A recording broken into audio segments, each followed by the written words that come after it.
Hello guys, நான் தான் உங்கள் யான். இன்னைக்கு நம்ம என்ன பார்க்கணும் அப்படின்னா, இந்த பிரெக்னன்ட் ஃப்ளவர்ஸ் ப்ளூம்ஸ் டிடிங்டிடி எபிசோட் 13, அதாவது ஃபைனல் எபிசோட் தான் இந்த வீடியோ வந்து பார்க்க போகிறோம். இந்த வீடியோ ரொம்பவே இன்ட்ரெஸ்டிங்காக இருக்கும். அதனால நேரத்தை வச்சுட்டாக்க வாங்க வீடியோக்குள்ள வந்து போகலாம். முதல்ல எடுத்த உடனே எல்லாரும் ஏதோ ஒரு ஃபெஸ்டிவல் நோக்கி போயிட்டு இருக்காங்க. அப்போ ரெண்டரோ வகுரிக்காக நின்றுட்டு இருக்கான். ரெண்டரோ, எனக்காண்டி வெயிட் பண்ணதுக்கு ரொம்ப தேங்க்ஸ். நீ ரொம்ப நேரம் வெயிட் பண்ணிட்டியா? இல்லை, நான் இப்போ தான் வந்தேன். அப்போ ரெண்டரோ மனசுக்குள்ள இந்த ஒரு நாள் என்னோட வாழ்க்கையில் எப்பயும் மறக்க முடியாத நாளாக இருக்கும் அவன் நினச்சிட்டு இருக்கான். அப்படியே ஃப்ளாஷ்பேக் கூட்டிட்டு போகிறாங்க. அப்போ ரெண்டரோ வகுரிக்கு கால் பண்ணலாமான்னு யோசிச்சு, இதுதான் நான் கால் பண்ணுறது அவளுக்கு ஃபஸ்ட் டைம் சொல்லிட்டு கால் பண்ணுறான். ஹலோ வகுரி, நான் அப்படி சடனாக கால் பண்ணதுக்கு என்ன மன்னிச்சிடு. கொஞ்ச நேரம் உங்ககிட்ட பேசலாமான்னு கேட்க, அதெல்லாம் ஒன்றும் பிரச்சனை இல்லை, பேசலாம். இன்னைக்கு வந்ததுக்கு ரொம்ப தேங்க்ஸ். எனக்கு தான் இன்னைக்கு உங்ககிட்ட நன்றி சொல்கிறதுக்கு ஒரு வாய்ப்பு கூட கிடைக்கல. எனக்கும் தான். நான் இன்னைக்கு ரொம்ப நல்லா என்ஜாய் பண்ணேன். இந்த 5 hours பார்க்குறதுக்குலாம் நல்லா இருந்துச்சு. ஆமாம், எனக்கும் தான் நல்லா இருந்துச்சு. அப்புறம் நம்ம 2 பேரும் தனியாக இருக்கும்போது நான் லூஸ் மாதிரி பேசிட்டேன். நான் அப்படி அந்த இடத்துல பேசியிருக்கக்கூடாது, என்னை மன்னிச்சிடு. அப்புறம் அதை பற்றி நான் கொஞ்ச நேரம் உங்ககிட்ட பேசணும். நம்ம 2 பேர் தனியாக மீட் பண்ணலாமான்னு கேட்க, மீட் பண்ணலாம். ஆனால் எங்கே மட்டும் நீ சொல்லு ரெண்டரோ. எங்கேயா? ரெண்டரோ, நம்ம 2 பேரும் ஃபெஸ்டிவலில் மீட் பண்ணிக்கலாமா? என்னது ஃபெஸ்டிவல்லையா? ஆமாம், நம்ம கல்ச்சர் ஃபெஸ்டிவலில் மீட் பண்ணிக்கலாம்னு சொல்லிட்டு அப்படியே ப்ரெசென்ட் டைமை காட்டுறாங்க. இப்போ ரெண்டரோ பேசுறதுக்கு தயங்கி நிற்க, வகுரி இருந்துக்கிட்டு உனக்கு பசிக்குதான்னு கேட்குறா. சரின்னு சொல்லிட்டு இவங்களும் ஃபெஸ்டிவல் போகிறாங்க. பாடா, இப்போ தான் ஒரு வழியாக நிம்மதியாக இருக்குது. வகுரி, அது நல்லா இருக்கான்னு கேட்க, நல்லா இருக்கு. வகுரி, உன்னோட கன்னத்தில் அது ஒட்டி இருக்கு. எங்கே எங்கே எங்கே? ஆமாம், இப்போ நீ எதுக்கு பயப்படுறேன்னு அவன் சிரிச்சுக்கிட்டு கேட்க, இப்போ நீ எதுக்கு சிரிக்கிற ரெண்டரோ? சாரி. ரெண்டரோ, அங்கே பார்த்தியா சேவ் பண்ண ஐஸ்கிரீம் வச்சுருக்காங்க. உனக்கு அது வேணுமா? ஆமாம். சரின்னு சொல்லிட்டு இவங்களும் ஐஸ்கிரீம் சாப்பிட போகிறாங்க. அப்படியே அவங்க நிறைய ரைடையும் சாப்பாடையும் என்ஜாய் பண்ணுறாங்க. அதுலேயே உங்களுக்கு வயிறு ஃபுல்லாக ஆயிடுச்சு. சரி, ரெஸ்ட் எடுக்கலாமே சொல்லிட்டு ஒரு இடத்துல ரெஸ்ட் எடுக்கிறாங்க. அப்போ ரெண்டரோ, வகுரி, உன்னோட கால் இப்போ எப்படி இருக்குது? அது ரொம்ப நல்லாவே இருக்குன்னு சொல்லிட்டு 2 பேரும் கண்ணா பார்த்துக்கிறாங்க. அவங்க 2 பேருக்கும் ஒரு மாதிரி ப்ளஸ் ஆயிடுது. அப்போ ரெண்டரோ மனசுக்குள்ள, இதுதான் நான் வகுரிக்கிட்ட சொல்ல வேண்டிய நேரம், நான் அப்போ சொல்லியே ஆகணும்னு சொல்லிட்டு, வகுரி, சொல்லுங்கள். நான் உன்னை லவ் பண்ணுறேன். ஆமாம், நீ என் கூட இருக்கும்போது தான் என்னோடய வாழ்க்கை அழகாக மாறிச்சு.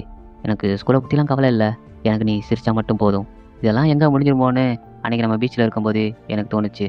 உலகத்தில் உள்ள எல்லா கப்பல்ஸும் அப்படி தான் தோணிருக்குன்னு நினைக்கிறேன். அதனால தான் என்னையும் அறியாமல் அந்த வார்த்தை என்னோடய வாயிலேருந்து வந்துருச்சு. இப்படி நான் சொன்னனால நீ நினைக்கலாம் நான் ரொம்ப செல்ஃபிஷானவன், பேரஸோடையவேன்னு. என்னை பொறுத்த வரைக்கும் டேட்டிங்னா ஒருத்தவங்க கூட நம்ம எவ்வளோ நேரத்தை செலவிடுறோம் தான் இருக்குது. அப்போ தான் எனக்குள்ள தைரியமும் சந்தோஷமும் வர ஆரம்பிச்சிச்சு. அதனால தான் நான் உன் கூட டேட்டிங் பண்ணேன். வகுரி, எனக்கு நீ வேணும். இப்போ மட்டும் இல்லை, என் வாழ்க்கை ஃபுல்லாக நீ என் கூட இருக்கணும். அதனால் நீ என்னோட கேர்ள் ஃப்ரெண்டாக இருக்கியான்னு கேட்க, நான் மறுபடியும் இப்படி சொல்லிட்டேன். நான் ரொம்ப செல்ஃபிஷானவன். நீ ஒன்றும் செல்ஃபிஷானவன் இல்லை ரெண்டரோ. உனக்கு நம்ம ஃபஸ்ட் மீட்டிங் ஞாபகம் இருக்கான்னு வகுரி கேட்க, ஆமாம், நீ கூட அன்றைக்கி கேக் சாப்பிட்டுட்டு இருந்தியே. உனக்கு அதுதான் ஃபஸ்ட் மீட். ஆனால் எனக்கு வேறு ஒன்று இருக்குது. நீ என்னோட வாழ்க்கையை காப்பாற்றிருக்க. என்னன்னு? நான் உன் காப்பாற்றினேண்ணா? ஆமாம், அதில் இருந்து தான் நான் உங்களோட கேக் சாப்பிட்டு ரெகுலராக வந்தேன். அதுவும் உண்ணா பார்க்குறதுக்காக. உனக்கு ஒன்று தெரியுமா ரெண்டரோ? நேற்று கூட அந்த ஃபஸ்ட் மீட் தான் எனக்கு ஞாபகம் வந்துச்சு அப்படின்னு சொல்லி ஃப்ளாஷ்பேக் காட்டுறாங்க. அப்போது சரியான வின்டர் சீசன். அதில் வகுரி அவளோட ஸ்கார்ஃபையும் அம்பர்லாவையும் மறந்து வச்சுட்டு வந்துட்டு இருக்கா. அப்போ வகுரி இருந்துக்கிட்டு, எனக்கு அன்னைக்கு வேகமாக வீட்டுக்கு போகணுன்னு இருந்துச்சு. அப்போ தான் அவங்க கேட்க வந்து பார்த்தேன். அன்றைக்கி எனக்கு நிறையா பிரச்சனைகள் இருந்துச்சு. சொல்ல போகணுன்னா எனக்கு அன்றைக்கி கேக் சாப்பிட்ணும் கூட தோணவே இல்லை. ஆனால் உங்களோட கடை வந்துட்டு எனக்கு ஒரு மாதிரி வாமான ஃபீலை கொடுத்துச்சு. அதனால் நான் உள்ளக்க வந்து போனேன். ஒரு கேக்கையும் வாங்கி சாப்பிட்டேன். அந்த முதல் பைட்லேயும் என்னால் என்னோடய அழுகையை கட்டுப்படுத்தவே முடியல. அப்போ தான் நீ என்ன சேர் பண்ண, உனக்கு ஞாபகம் இருக்கா? இல்லையே, எனக்கு தெரியும். சாரி, எனக்கு ஒரே ஒரு செகண்ட் கொடு, நான் ஞாபகப்படுத்துக்கிறேன். இல்லை தேவையில்லை, நானே சொல்கிறேன். நீ அன்றைக்கி என்ன சொன்ன தெரியுமா? இது ஒரு நாள் எல்லாமே சரியாயிரும் அப்படி சொன்னேன். நீ அப்படி சொன்னனால தான் நானும் ஓகேவாக இருக்கிறேன். அப்புறம் ரெண்டரோ, நீ கூட சொன்னேல நம்ம ஸ்கூலில் நிறையா பிரச்சனைகள் போயிட்டுருக்குன்னு. ஆனால் அதுக்கு முன்னாடியே நம்ம 2 பேரும் மீட் பண்ணியிருக்கோம். அப்போ தான் எனக்கு தைரியமும் சந்தோஷமும் வந்துச்சு.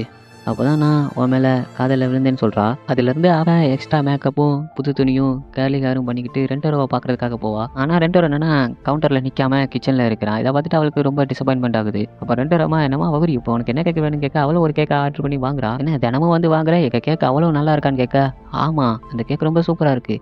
இதுக்கெல்லாம் நீ என்னோட ஹஸ்பண்டுக்கு தான் தேங்க்ஸ் சொல்லணும். அவர் தான் அந்த கேக்கெல்லாம் மேக் பண்ணுறாரு. என்னது, உங்கள் ஹஸ்பண்டா?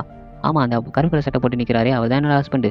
பக்கத்தில் இருக்கிறது என்னோட பையன், என் பேர் ரெண்டரோ. என்னது, உங்கள் பையனா? ஆமாம், அவனுக்கும் கிட்டத்தட்ட உன்னோட வயசு தான் இருக்கும். என்னோட வயசா? ஆனால் அவன் பார்க்க ரொம்ப பெரிய பையனா தெரியுறானே. உடனே அவன் சரி போயிட்டு வரேன்னு சொல்லிட்டு போயிடுறா. அதுலேருந்து அவனை எப்படியாச்சும் பார்த்துலாம், அவன் கூட பேசிடலாம்னு சொல்லிட்டு ஒவ்வொரு நாளும் போறா. ஆனால் நாட்கள் தான் போகவே தவிர்த்து அவன் கூட பேச முடியலை. சரி, இனிமேல் நம்மளால அவன் கூட பேச முடியாதுன்னு சொல்லிட்டு அவளும் போறா. ஆனால் அன்னைக்கு ஹாஸ்பிட்டல்லேருந்து வர்றதுக்கு வகுரிக்கு ரொம்ப லேட் ஆயிடுச்சு. இருந்தாலும் கேக் ஷாப்பெல்லாம் அவ்வளோ தூரத்தில் இல்லைன்னு சொல்லிட்டு போக, அங்கே பார்த்தா கேட்கலாம் ரொம்ப அழகாகவே அடுக்கி வச்சுருந்தாங்க. அதுவும் இல்லாமல் நிறையா கேக் இருந்துச்சு. இதை பார்த்துட்டு வகுரிக்கு, நம்ம இன்றைக்கி கேக் சாப்பிட போகலாமா? ஆனால் இன்றைக்கி என்னோடய ட்ரெஸ் அது ரொம்ப பார்க்க நல்லாவே இல்லையே. சரி, அவன் என்ன இருந்துடவா போகிறான்னு சொல்லிட்டு போக, ஆமாம் வகுரி, நீ இன்றைக்கி என்ன கேக் ஆர்டர் பண்ண போகிறேன்னு கேட்க, நான் இன்றைக்கி இங்கே தான் சாப்பிட போகிறேன். ஆனால் ஆல்ரெடி ரொம்ப லேட் ஆயிடுச்சு.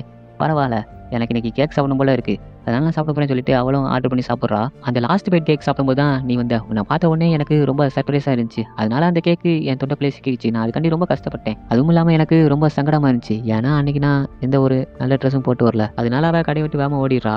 நான் லூசு மாதிரி சொல்ல வேண்டிய விஷயத்த சொல்லாமையே வந்துட்டேன். அதனால அவள் மறுநாள் கடைக்கு போய் ரெண்டரோவை பார்க்கணும்னு அவங்க அம்மா கிட்ட சொல்கிறா. ரெண்டரோவும் வரான். அவனை பார்த்த உடனே அவளுக்கு சொல்ல வேண்டிய விஷயமெல்லாம் மறுபடியும் மறந்து போச்சு. அதுக்கப்புறம் என்ன நினச்சுன்னு நம்ம எல்லாத்துக்கும் தெரியும். பௌரி படிச்சிட்டு இருக்கா. அவளால் ஃபோக்கஸே பண்ண முடியல. காரணம் என்னன்னா ரெண்டரோ தான் மைண்டுக்கு வந்துட்டு இருக்கான். சரி, இப்போ யாருமே இல்லை, நம்ம கேட்டனை திறந்து கொஞ்ச நேரம் காத்து வாங்க சொல்லிட்டு கேட்டனை திறக்க பார்த்தா எழுத்தாப்புல ரெண்டரோ இருக்கிறான். அவளை பார்த்த உடனே கேட்டனை முடிக்கிறான். இது பௌரிக்கு ரொம்ப சந்தோஷமா இருக்குது.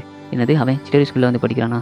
நாங்கள் எவ்வளோ க்ளோஸாக இருப்போம்னு கொஞ்சம் கூட நினச்சி கூட பார்க்கவே இல்லை. என்னோட ஃபர்ஸ்ட் லவ் இவ்வளோ தூரம் வரும்னு நான் நினச்சி கூட பார்க்கலன்னு சொல்லிட்டு, ரெண்டரோ, என்னோட பேர் கவாரகோ வகுரி, அப்புறம் உன்னோட பேர் ரெண்டரோ சுமிக்கி. எனக்கு ஸ்கூலை பற்றிலாம் எந்த ஒரு கவலையும் இல்லை.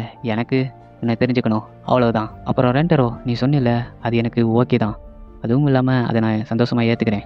உனக்கு ஒன்று தெரியுமா ரெண்டரோ, நானும் உன்னைய லவ் பண்ணுறேன் ரெண்டரோன்னு சொல்ல. ரெண்டரோ, எனக்கு ரொம்ப சந்தோஷமாக இருக்குது. நான் ஒரு வழியாக அவகிட்ட எப்படியோ தைரியத்தை வளர வச்சுட்டு சொல்லிட்டேன். அன்னைக்கு அவள் கட்டனை திறந்து கையாட்டின உடனே எனக்கு இந்த உலகமே மறந்து போச்சு. நானும் உன்னை தெரிஞ்சுக்கணும் ஆசைப்பட்றேன்னு சொல்ல. அப்படியே இந்த சீசனையும் முடிச்சிடுறாங்க. இதுக்கப்புறம் செகண்ட் சீசன் வருமானு எனக்கு தெரியலை.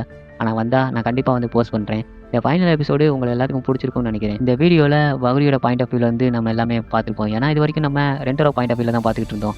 ஆனால் இதில் வகுரியோட பாயிண்ட் ஆஃப் வியூவில் வந்து பார்த்துருப்போம். இது உங்களுக்கு பிடிச்சிருக்கும்னு நினைக்கிறேன். இது மாதிரி அனிமே சீரிஸை பார்க்க நம்ம யான் சேனலை சப்ஸ்கிரைப் பண்ணி வச்சுக்கோங்க. Okay, bye guys. நெக்ஸ்ட் வீடியோவில் மீட் பண்ணலாம்.